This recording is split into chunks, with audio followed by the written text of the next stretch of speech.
Hello, I'm the Dark Master, and welcome back to the history of Mississippi.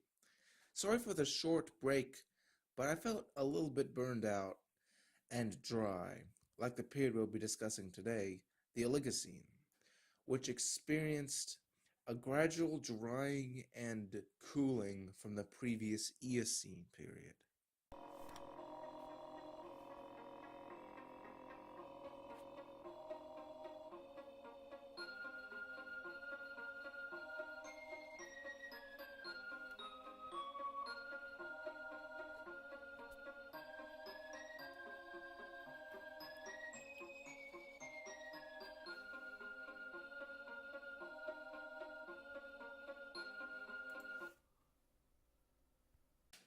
The Oligocene is the third epoch of the Cenozoic and the last part of the Paleogene period.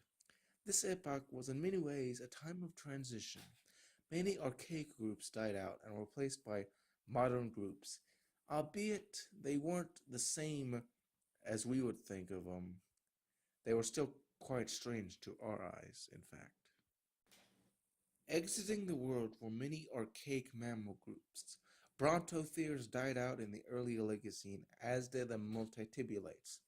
The creodonts' range shrunk to the Middle East and Africa due to competition from modern carnivores, as well as the giant snakes that inhabited the Eocene. In America, including Mississippi, wide grasslands replaced the former forests in a way that was worldwide. The grass stimulated an explosion of grazing mammals. The most common in North America were the oreodonts. The oreodonts were prehistoric relatives of the camels. Most were sheep-sized, though some got as big as cows. They inhabited many niches. These included the hippo-like Promerichicorus, the tapir-like Brachierus, the large grazer Epoedon, the medium grazer Mericoidodon, the desert dwellers Cespia, and the common Leptochuenia. True camels were also here, such as Proeletherium, which lacked humps. It was also smaller, at the size of modern sheep. A smaller species also existed, Stenomylius, which lived similar to gazelles.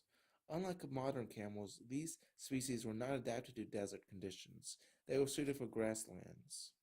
In fact, camels evolved in North America before spreading to their current range. Another group of native herbivores that lived in the Oligocene North America and therefore Mississippi were the Protoceratidae, which at first glance resembled deer, but had horns instead of antlers and came in a bunch of strange forms. The most famous member of this group was Syntheoceras, which had a kind of slingshot horn, which it probably used for mating and defense purposes. With the extinction of the brontotheres, the large herbivores niche was filled with true rhinos, which also migrated from Asia. Though these weren't modern rhinos, rather they were a family called Amynodonts. They were very hippo-like. An example was the semi-aquatic Medimyphodon, which lacked a horn but had two tusks in the front of its mouth. These natives were joined by a new group of herbivores. These are the ancestors of modern hippos, the Anthracotheridae. The family thrived in Asia, and a few made the journey to America in Oligocene. In real life, they resembled kind of a hippopotamus with like a skinny pig-like face, and most likely lived like pigs, being less aquatic than modern hippos, but still somewhat aquatic. The most famous of these is Anthracotherium, for which the group is named after. Hunting all these herbivores were the Entelodonts, who reached their peak in the Oligocene, known as the Hell Pigs, or more infamously, the Terminator Pigs. This group was in fact more closely related to the Anthracotheridae, hippos, and whales. Earlier members, such as Entelodont and Archaeotherium, were omnivorous predators that hunted prey when times were good and tubers when times were not so good. Later species evolved into larger and more predatory predators. The most infamous of these was Daeodon, the dreadful pig. It was 5.8 feet tall and even better adapted to hunting on the plains than its ancestors. It could have easily bitten your arm off if it wanted to. While the entelodonts were the dominant predators, others, such as the nimravids, also flourished. These false saber-toothed tigers were well adapted to the transitional scrubland of the Oligocene. Not quite grassland, but not quite the original pristine forests of previous epochs. The most famous members were nimravis. It must be stressed that these weren't true cats. They walked with flat feet and had a different ear structure than true cats.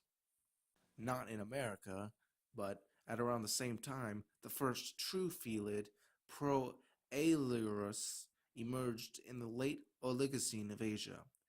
Back to America, the first canid, Hesperoxion, emerged in the Oligocene America. This may be why more people own dogs in America than they own cats. They're really the American pet, if you think about it. The oceans continue to become more modern. The last Arcoceti, the original whales, died out in the late Oligocene.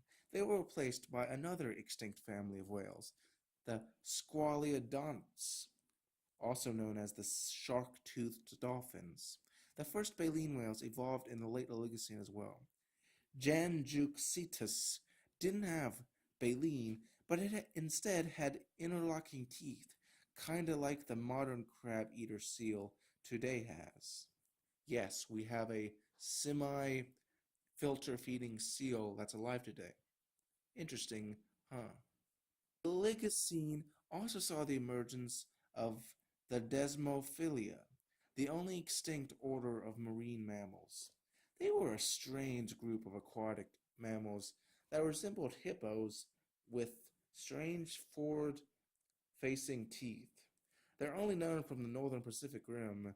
As such, they weren't really in Mississippi, and I won't go into much detail, but they are believed to have been related to modern-day elephants and dugongs, and it is in fact believed that dugongs may have replaced them, causing them to go extinct. The Oligocene also saw the further development of the proboscideans and primates.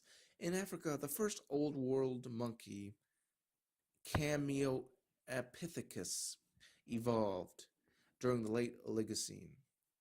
The group that would eventually develop into apes and humans. The elephant family further diversified in the Oligocene. The first members of the Dinotheridae and Mammutidae evolved in the Oligocene. Yes, mastodons predate mammoths by millions of years. In fact, they're less related to mammoths than elephants are to mammoths. The entire elephant family tree is extremely complicated, and as I love elephants, I will most likely do another video / educational series about them as well, if I get the time. The end of the Oligocene wasn't a bang like that of the Cretaceous asteroid impact, the Paleocene thermal maximum, or the Eocene grand coup. Rather, the transition is really a gradual regional boundaries between the warmer Oligocene and the cooler Miocene. Several groups went extinct, such as the Entelodonts and others. Thanks for watching, and remember to like and subscribe to join us for the next episode of The History of Mississippi, where we go over the Miocene.